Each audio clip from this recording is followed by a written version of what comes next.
ลังจากกินข้าวแล้วพี่น้องฝนกระเทลงมาเฮ็ดให้ขึ้นยากในการลงไปไถนาดำนาบัดเพราะว่ามันหนาวตกแบบบุยุดบุยอนเลยพี่น้องตกลิ้นแต่ว่าลิ้นแห้งลิ้นเม็ดทีตอนเสาร์ว่าตกแห้งแล้วพี่น้องตอนแรงแห้งกล้วยไปไถนาดับน้ำกัน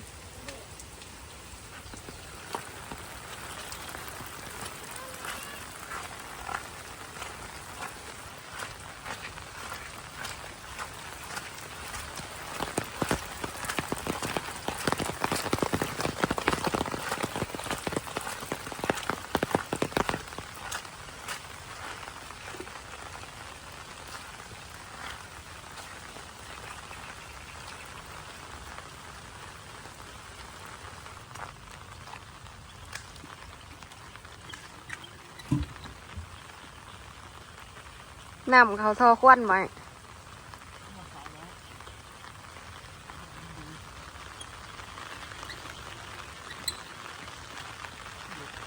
ติดบ่ได้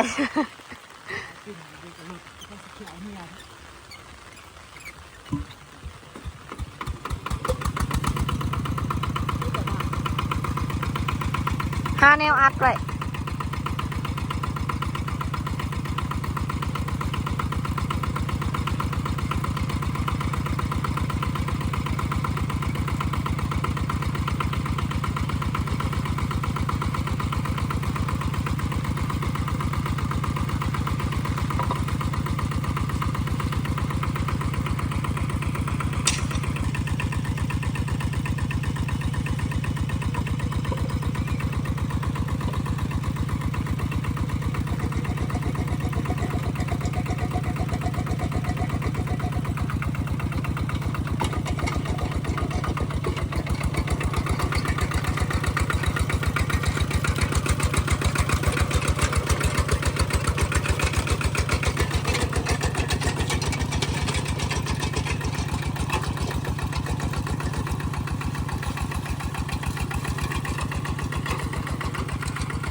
ถึกวัน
อบแรงพี่น้อง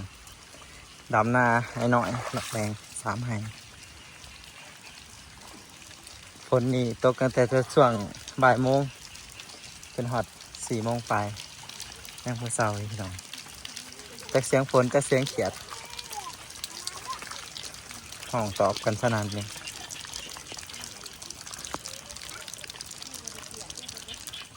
อ้าวกิ่งลงไปแมบคือควายหน่อยแท้ก็บ่ดำหน้าเลยลูกอยากมาดำหน้าผมมานั่งแล้วนี่ ตัวน้อยๆนี่ก็เฮียนตัวได้ตัวปู่อยากมาดำหน้า ตัว2 มื้อเลยได้มาหอดแล้วก็แมบขี้ตมมีทหารน้อยๆพี่น้องเลยงานสบายอยู่บ่มองอาหารนะจ้องทางรถไถเขาบ่ดำเบิดก็ได้อย่ามันเหยียบ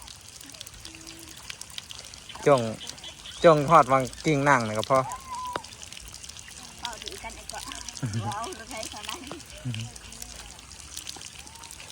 หน้าอันนี้ดำเขากำปกติแล้วพี่น้องแต่ว่ามื่อนี้เนี่ยดำเขาบกำซะก่อนเขากำอีแม่แล้วสิไหวพูดแหละในขอกพวกเรามันเป็นเขางั้นมันนานซุกอยากนำเวลาเขาเลี้ยงงัวนะเพราะว่ายามเกี่ยวขาแล้วไปแต่เอางัวปล่อยมันกินเพื่องกินยังก็เลยเอาไว้ยังไงกับยามันนานซุกเลยอย่างเขาจะปล่อยงัวอย่าได้เผางัวกล้ากับงามปีนี้นะเขาหวานกับงามมีแต่แนวงามงามทุกอย่างเลยฝนก็ตกดีพร้อมอีกตอนแรงก็แรงอย่าคือสิบได้กินเขาเนี่ยแบบมันตกมากับบ่ได้หยุดได้ย้อนตกตลอดจะแม่นแบบว่า บ่สมดุลขนาดหักแต่ว่าถ้ามันตกยาวไปเลยก็ดีคือกันพี่น้องหน้าสิได้งามมีน้ำสม่ำเสมอดำนา6 คนกันเท่าลงอีก7กันกิ่งดำอีก8โอ้ เริ่มหนาวได้ลูกอะ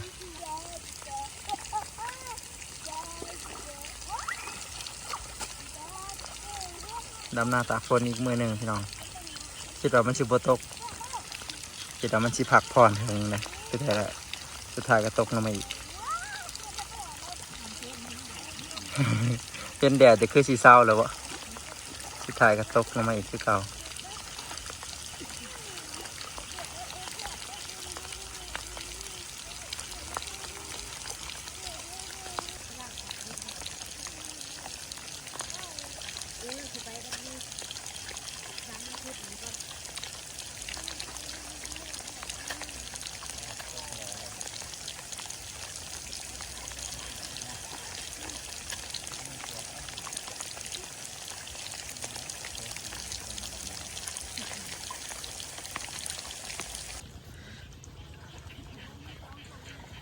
ดำหน้าเรียบร้อยแล้วพี่น้องฝนก็เศร้าเรียบร้อยแล้ว ตอนหน้าดำมันก็ตกตอนเท้าเศร้าดำมันก็บ่ตกฝนมันตกแต่ตอนเท้าดำนาอันนี้ก็คือแบบว่าสิมาลบกาพี่น้องเลยแต่ว่าบรรยากาศนี่คือแบบว่าอยากเริ่มอยากมืดแล้วเพราะว่ามันฝนตกเด้แต่ความจริงแล้วตอนนี้ก็ประมาณ5 โมงแรงแล้วพี่น้องยังพอได้ค่ำเนาะลบไก่จากประมาณ13 นาที13 นาทีก็ได้แล้วเนาะพุ่นละ100เนาะลบไก่จะขึ้นลกค้นไก่เลยพี่น้องไอ้ความง่ายนะสร้างเอารถพัดพวกก็เอารถไปเสื่องบนมันไปก็ไปต่อให้จอดจะให้จอดดูนี่อีพ่อจะแนมนะจะเอามืออะไรไปจักอีพ่อจะมาได้ไปใจมันจึงอยู่ว่าอีพ่อน่ะจึงมึงเลยจอดอยู่ห่มก็กระทันโบทำเกินหน้าที่ที่มาของคำว่าจนเพ้อทำเกินหน้าที่เหตุนั่นหนึ่งหยอกกันแหละเขาเราก็บอกเคยดิกล้ากับงาม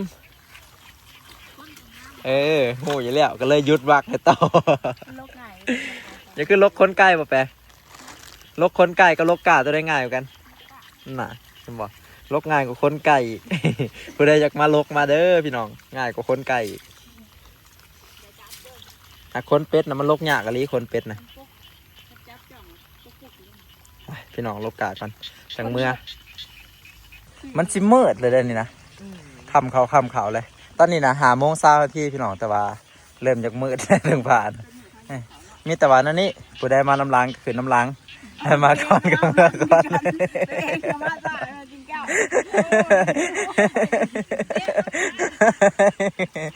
มาน้ำล้างขึ้นน้ำล้าง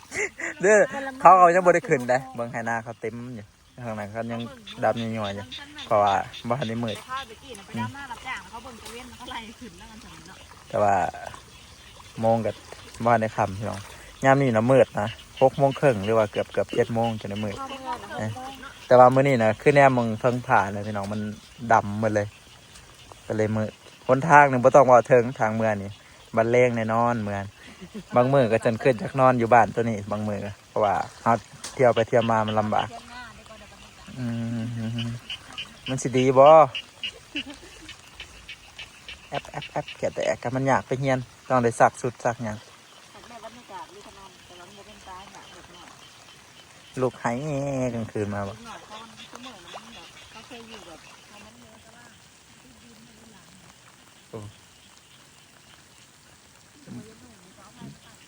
เพื่อนในหลังหนังเฮ็ดเจดีแกนะ3 ตุ่มถึงแม่บอกว่าพวกไก่ดังต้มพี่น้องเลยแบบเขากินขอด้วยน้ำอะไรกันอย่างเหี้ยอย่างนั้นเนาะประมาณ4 ตุ่มเดี๋ยวเขาจะใส่จอย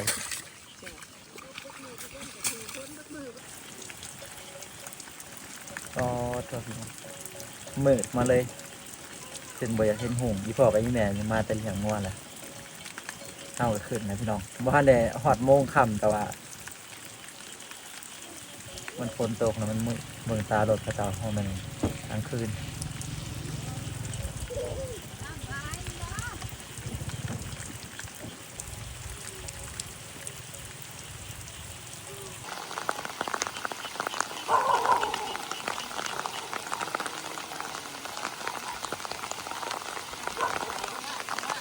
อีแม่จะประหลาดตกให้นะ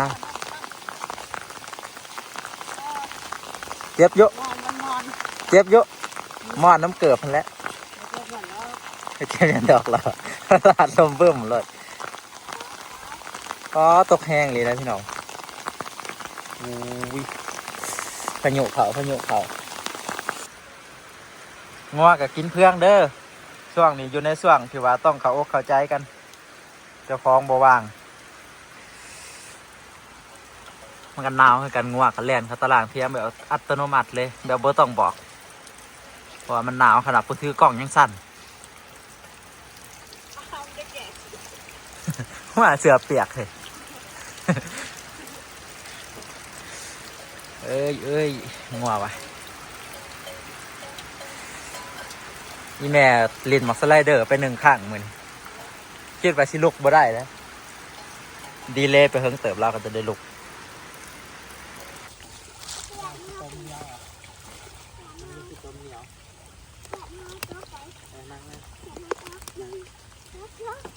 น้ำหวยเริ่มมีแล้วเนาะเดินทางกลับแล้วพี่น้องเมื่อเฮือนทำแบบนี้ทำเลยมาหานอนพักผ่อนนอนแห้งเมื่อหนามาดำหน้าที่เก่าสำหรับผู้ดำนาเอาไปที่เฮียนแต่ว่าตอนแรกกับมาดำที่เก่าโอเคพี่น้องพอกันคลิปหน้าบายบายนะลูกบายนะไป